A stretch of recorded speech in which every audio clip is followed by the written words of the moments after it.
When the Supreme Court of the Philippines said, denied with finality, unanimous, en banc, the motion for reconsideration filed by the House of Representatives regarding the impeachment case against Vice President Sara Duterte, this was the court saying, hanggang dito na lang, Constitution ang masusunod. Ngayon, sagutin natin agad ang tanong na paulit-ulit kong naririnig. Ibig bang sabihin nito, hindi na pwedeng ma-impeach si VP Sara Duterte? Ever? Hindi. At malinaw dapat tayo dyan.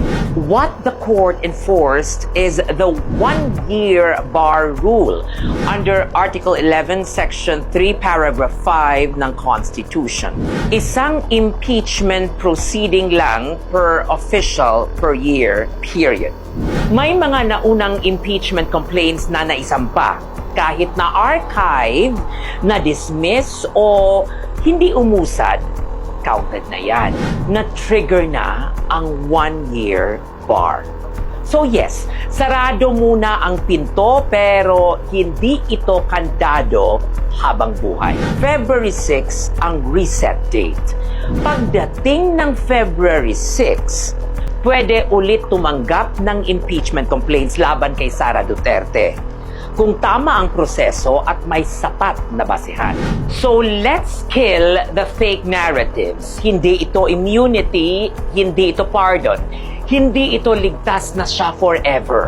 This is simply the Constitution saying, not now and not like that.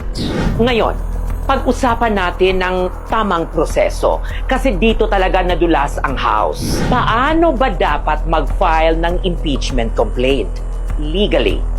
Una, any verified complaint pwedeng ihain ng kahit sinong member ng House or kahit sinong citizen basta endorsed ng isang member ng House.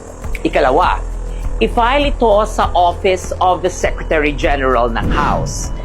Importanteng tandaan, ministerial ang duty nito. Walang pili-pili, walang ito muna, ito later. Receive, record, transmit. Ikatlo, automatic referral sa Committee on Justice. Dito na papasok ang evaluation. Sapat ba sa forma? Sapat ba sa laman? May due process ba para sa ini-impeach? Ikaapat, boboto ang committee. Kapag pumasa, aakyat sa House Plenary. Ikalima, kailangan ng 1/3 vote ng lahat ng members ng House para ma-approve ang articles of impeachment.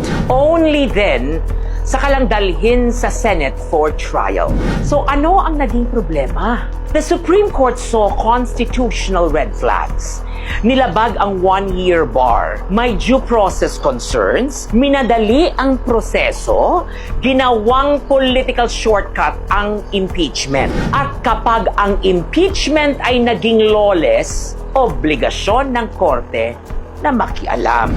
Hindi ito overreach. Ito ang judicial review doing its job. Kaya malinaw ito ha. Impeachment is political in nature. Pero hindi ito political free for all. May rules, may timing, may proseso. Kung babalewalain mo ang Constitution para lang makascore ng politika, hindi yan accountability. Abuso yan sa proseso. So saan tayo ngayon? Patay ang impeachment case. Sa ngayon, final and executory ang ruling. Walang revival, walang shortcut, walang rebranding.